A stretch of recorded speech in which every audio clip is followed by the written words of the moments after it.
Hello everyone, welcome back to my YouTube channel. আজ থাকছে সুন্দর একটি ডিজাইন, তবে এই হাতার এবং পায়জামার এই ডিজাইনটি কিন্তু আজকে দেখাবো না, তার জন্য অন্য ভিডিও আসছে আপনাদের কাছে।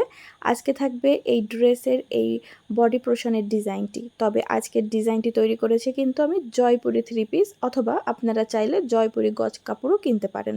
তো সিমিলার ডিজাইন করতে চাইলে অবশ্যই আপনাদের জয়পুরি কাপড় নিতে হবে। আশা করছি আপনারা জয়পুরি কাপড়টি চেনেন, যে কাপড়ের সাইডে একটা ডিজাইনাল প্যানেল কাপড় থাকে, সেটা কেটে ডিজাইন করতে হয়। তো প্রথমে আপনার মেজারমেন্ট অনুযায়ী কামিজটি কেটে নেবেন, একদম মিডিল পোর্শন বরাবর এভাবে একটা দাগ দিয়ে নেবেন। তারপরে এখানে আমার ডিজাইনটি আমি 24 ইঞ্চির মধ্যে সীমাবদ্ধ রাখবো, তার জন্য 24 ইঞ্চিতে একটা দাগ দিয়ে নিলাম। আপনারা চাইলে আরও নিচে নামাতে পারেন, তবে এর থেকে বেশি নিচে নামালে কিন্তু ভালো লাগবে না। আর উপর থেকে 5 ইঞ্চি বরাবর দাগ দিয়ে আমাদের সেই 24 ইঞ্চির সাথে কিন্তু ভি করে একটা শেপ তৈরি করে নিব। এখন আমাদের হচ্ছে এই যে সেই ডিজাইনার প্যানেল কাপড়, যেটার কথা এতক্ষণ ধরে বলতেছিলাম, এটা দিয়েই কিন্তু আমাদের ডিজাইনটি হবে। সাধারণত এটা আমরা হাতার ঘেরে এবং জামার ঘেরে ইউজ করি, তবে ভাবলাম একটু নতুনভাবেই না আপনাদের সাথে শেয়ার করি। তো এখানে আমি একটা গলা কেটে নিচ্ছি, তার জন্য লম্বায় 7, চওড়ায় 3 ইঞ্চি। যদি আপনারা ভি করতে চান ভি, আর যদি মনে করেন না ভি করব না, তো আপনাদের ইচ্ছা মতো করে নেবেন। তবে নিচের দিকে যত ভি শেপটা থাকে সেটা খেয়াল রাখবেন, তাহলে কিন্তু আমাদের আজকের ডিজাইনটা ক্রিয়েট করতে বেশি সুবিধা হবে।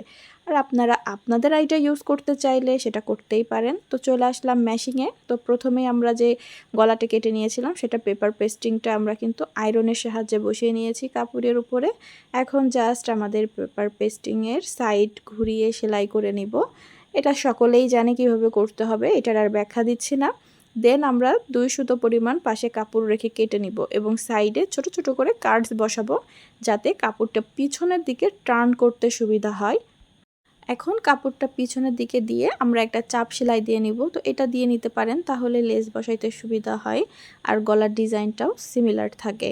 তো আমরা সাইডের এই সেলাইটি দেওয়া হয়ে গেলে আমাদের লেসটি লাগাবো। আর আমি এখানে লেসটি জামার প্রিন্টের কাপড়ের সাথে মিল রেখে কিন্তু এখানে রানী গোলাপি কালারটা ব্যবহার করছি।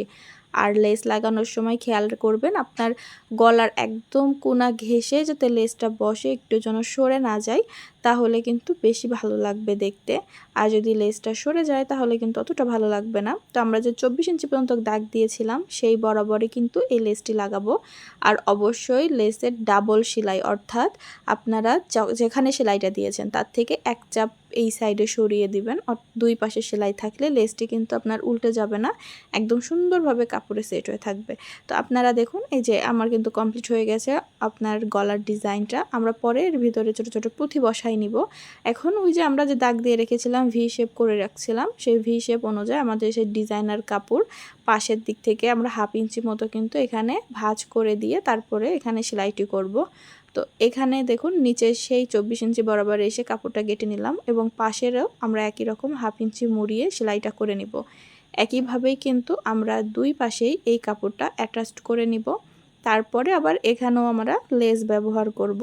তো এইখানে দেখুন আমরা নিচের দিক থেকে সেলাই শুরু করতেছি, যাতে আমাদের এটা মিল থাকে, সুন্দর করে একটা শেপ ক্রিয়েট হয় আর লেসটা যাতে ঢেকে যায় নিচের অংশটুকু, সেদিকে খেয়াল করে দেন আপনারা সেলাইটি করে নেবেন। তো আমাদের কাপড়টি কিন্তু এখানে বসানো শেষ। নিচের দিকেও অবশ্যই মুড়িয়ে দিতে হবে, তা না হলে তো সুতো বের হয়ে যাবে। এজন্য নিচের দিকেও মুড়িয়ে আমরা এখানে সেলাইটি দিয়ে নিলাম। এখন আপনারা চাইলে এইভাবে রাখতে পারেন, অথবা আমার মতো এইভাবে লেসও অ্যাটাচ করতে পারেন। তো লেস অ্যাটাচের নিয়ম তো একই, সুতরাং একইভাবে এই পাশে লেস লাগাবেন, অপর পাশে আমরা সিমিলারভাবেই লেসটি লাগাবো। তো এটার হাতার ডিজাইন এবং সালোয়ারের ডিজাইন যদি দেখতে চান তাহলে হচ্ছে একটু অপেক্ষা করতে হবে। ধারাবাহিকভাবেই ডিজাইনগুলো আমি আপলোড করব আমার ইউটিউব চ্যানেল এবং একই নামে ফেসবুক পেজ। আশা করছি ডিজাইনগুলো আপনাদের ভালো লেগেছে। যদি ভালো লাগে চ্যানেলের সাথে থাকতে পারেন। ধন্যবাদ ভিডিওটি সম্পূর্ণ দেখার জন্য।